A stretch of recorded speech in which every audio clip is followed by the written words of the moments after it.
할렐루야. 하나님께 영광 돌립니다. 이제 3장 본문으로 갑니다. 기도합니다. 하나님, 영광과 감사와 존귀가 하나님께 있습니다.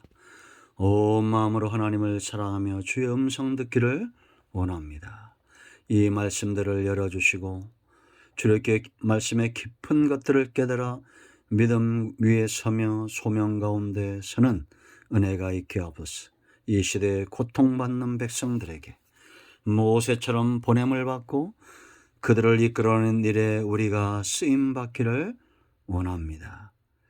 하나님의 능력과 지혜로 이 말씀의 깊은 것들을 열어주시고 정을 낮추시고 겸손하게 하시고 오직 말씀의 도구로만 쓰임받게 하옵소서. 예수님의 이름으로 사모하며 기도합니다. 아멘. 1절로 4절까지 말씀들을 읽어보시고요. 우리가 본문을 묵상하면서 이 말씀들을 보겠습니다. 어제 우리가 1절 말씀을 보았는데요. 하나님의 때에 하나님은 반드시 일하신다라는 겁니다. 그러면 그 때와 맞물려 있는 것이 있어요. 동일하게 나타나는 것, 그건 바로 사람이, 하나님이 쓰시는 사람이 준비되고 있다, 이렇게 보시면 됩니다. 예수 믿는 사람은 어떤 사람이냐? 목자 대신 주님께 붙들림 바 되었고, 마치 조각가가 나무나 돌로 작품을 만들듯이 하나님이 그들을 빚어가신다, 이렇게 보시면 됩니다. 3장에 나타난 모세의 모습은 2장과 분명히 다릅니다. 혈기 가운데 그 주먹으로 자기의 뜻을 이루고자 했던 이 모세가 이제는 하나님의 뜻을 이룰 만큼 다듬어지고 조각되어진 그런 인생, 그런 삶을 보이고 있다는 겁니다. 그는 목자로서 40년간 연단됩니다. 양을 위하여 기꺼이 목숨을 버리고 이제는 양이 아닌 이스라엘 백성들, 하나님의 자손들을 위해서 목숨을 내어놓을 만큼 목자로 준비되어졌다. 이 과정 가운데 하나님의 지혜와 하나님의 능력이 있다는 것 우리는 절대 부인하지 못할 것입니다. 자, 또 1절을 보세요. 모세의 모습 속에 하나님의 손길이 보이지 않습니까? 그가 제사장 이드로 양을 치더니 중반절에 그때를 뭐랬습니까? 광야 서쪽으로 인도하여 하나님의 산 호렙에 이름에, 그럽니다. 그냥 읽고 지나칠 수 있는 구절일 수도 있습니다. 그러나 여러분, 양을 이끌고 넓은들 풀이 있는 곳이 아니라 산으로 갑니다. 그 산은 하나님의 산, 호렙산이죠.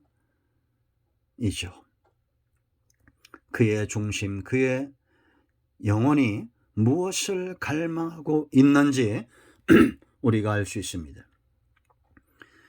지금도 은혜 아래 있는 사람들은 이와 같습니다. 눈을 들어 산을 보고 하나님께서 보이실 징조를 찾고 하나님의 응답을 사모합니다. 양떼를 치든지 직장에 있든지 사업을 하든지 무엇을 하든지 하나님의 손길, 다듬어진 인생, 하나님이 기뻐하신 대로 조각되어져 가는 인생들은 직장 때문에 하나님을 잃어버리지 않습니다. 사업 때문에 하나님을 잃어버리지 않습니다. 그 직장에서도 최선을 다하며 하나님의 은혜를 갈망하고 하나님이 계신 산을 들어 눈을 들고 다시 오실 주님을 흠모하며 구름을 바라보고, 이해되십니까? 사업을 해도 마찬가지입니다. 그 중심이 하나님과 그 이상과 하나님의 응답과 하나님을 사랑하는 마음으로 가득 차 있다. 이거는 이후에 모세의 행적에 그대로 드러납니다. 그러므로 우리가 너무 오도해서 성경을 보는 게 아니에요. 여러분, 우리는 우리의 발걸음, 우리의 마음 닿는 곳에 하나님을 예배하는 처소가 있어야 됩니다. 성전을 향해서, 하나님을 향해서 날마다 나아가는 백성이 되어야 됩니다.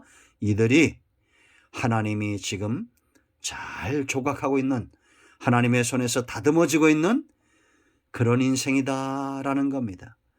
나이가 들수록 예수 믿고 시간이 갈수록 오히려 더 세상으로 가는 인생들도 있습니다. 무엇이 문제일까요? 우리 스스로 판단하고 생각해야 됩니다. 그러나 분명한 것은 하나님의 능력의 손에 붙들림 받으면 바로도 그 앞에 꺾이고 혈기 있던 모세도 꺾이는 겁니다. 자, 2절을 보세요. 여호와의 사자가 떨기나무 가운데로 붙어 나오는 불꽃 안에서 그에게 나타나시니라. 그가 보니 떨기나무에 불이 붙었으나 그 떨기나무가 사라지지 아니하는지라. 이거는 말이 안 되는 거죠. 그러니까 하나님이 보여주시는 이상이고 환상입니다. 나무에 불이 붙었는데 어떻게 타지 않겠습니까? 하나님의 일하심은 이렇게 분명하고 무엇인가 뜻을 내포하고 있다는 겁니다. 떨기나무는 아카시아 나무죠. 조각목이라고 합니다. 아주 흔한 겁니다. 민초들을 가리킬 수 있죠. 백성들을 가리킬 수 있습니다. 하나님의 백성들, 흔하다고 해서 천한 것이 아니에요. 불꽃은 고난을 이야기하겠죠. 그런데 이런 고난 가운데 이스라엘 백성들이 죽었습니까? 사라지지 않았다는 겁니다. 그러므로 여러분, 이제 민족의 지도자인 영혼들을 이끌어낼 모세가 분명히 보아야 하고 들어야 되고 해야 될 이유가 뭐예요? 그래야 담대하게 복음을 전할 거 아닙니까? 만약에 모세가 고통만 보고 절망만 보고 그 가운데 죽는 것을 본다면 그는 걱정하지 마라. 이 고난이 너희를 죽이지 못한다. 하나님이 너희와 함께한다. 이 말을 못할 거예요. 그러나 지금 모세가 봐야 될 것은 고난 가운데 죽는 백성이 아니에요. 그 어떤 고난도 하나님의 백성을 사라지게 못한다. 죽이지 못한다. 이거를 분명히 보아야 담대하게 하나님 말씀을 외칠 수 있는 것입니다. 여러분, 우리는 여호와의 입으로 나오는 말씀으로 인하여 삽니다. 죽지 않습니다. 하나님은 거짓말할 수 없습니다. 하나님의 말씀은 좌우의 날선검과 같고 그 입에서 나온 말은 반드시 이루어지게 되어 있습니다. 믿는 자에게는 능치 못함이 없습니다. 믿음은 역사를 이루는 겁니다. 그러지 않았다면 지금까지 개신교, 이 기독교가 지금까지 존속하지 못했을 겁니다. 사람 보지 말고 환경 보지 말고 약속의 말씀을 붙드십시오. 그리고 여러분 가운데 불붙는 것 같은 고통 가운데 고난 가운데 있는 분들이 있다면 담대하게 믿음의 말을 선포하십시오. 그것은 단지 위로가 아니라 치유의 능력이 있고 그것은 단지 우리를 격려하는 말의 수준이 아니라 하나님의 말씀으로 세우는 역사가 있습니다. 불꽃 가운데 있지만 타지 않는 민초들이 있습니다. 하나님의 백성들이 있어요. 지금까지 교회가 존재하는 이유입니다. 그런가 하면 여러분, 이 모세가 보아야 될 것이 무엇입니까? 왜 이 불꽃 가운데서도 사라지지 않느냐? 하나님이 그 백성 가운데 여호와의 사자를 보내어 함께하고 있다라는 겁니다. 할렐루야. 지금도 하나님은 여전히 우리 가운데 함께 하신다라는 겁니다.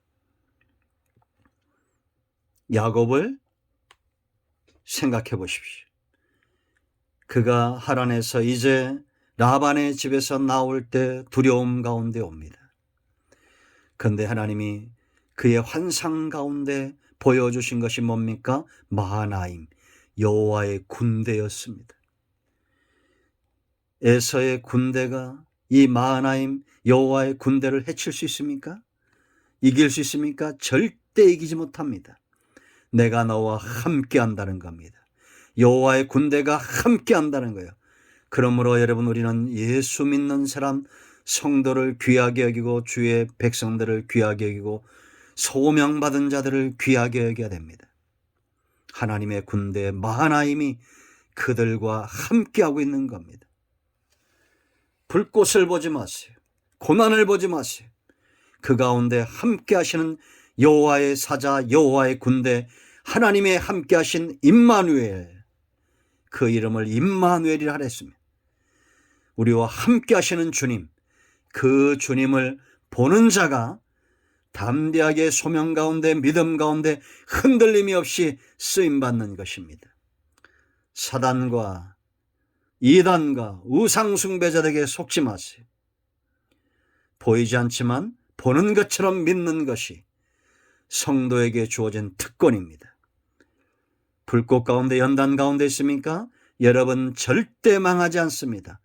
여호와의 사자가, 하나님의 전능의 손길이, 여호와의 군대가 저와 여러분을 지키고 있습니다. 이 나라, 이 민족 절대 저 중국이나 러시아나 미국이나 일본이나 강대국에 넘어지지 않아요. 여호와의 군대가 이 민족을 지키고 있습니다. 아멘, 할렐루야. 기도합니다. 하나님, 이 말씀대로 되기를 원합니다. 예수 그리스도의 이름을 의지하여 간구하고 기도합니다. 이 백성들을 축복하시고 이 나라, 이 민족이 여호와의 군대 마하나임의 축복 가운데 있다는 것을 깨달아 알게 하옵소서. 우리 가운데 병든 자, 고난의 불꽃 가운데 있는 자 있습니까? 예수 그리스도의 이름 붙들고 강하고 담대하게 승리하는 은혜가 있게 하시고, 고통당하는 백성들 가운데 보냄을 받은 자들이 승리케 하시옵소서. 예수님의 이름을 의지하여 치유하고 기도합니다. 아멘. 할렐루야. 응답되었습니다. 여러분 모두를 축복합니다. 아멘.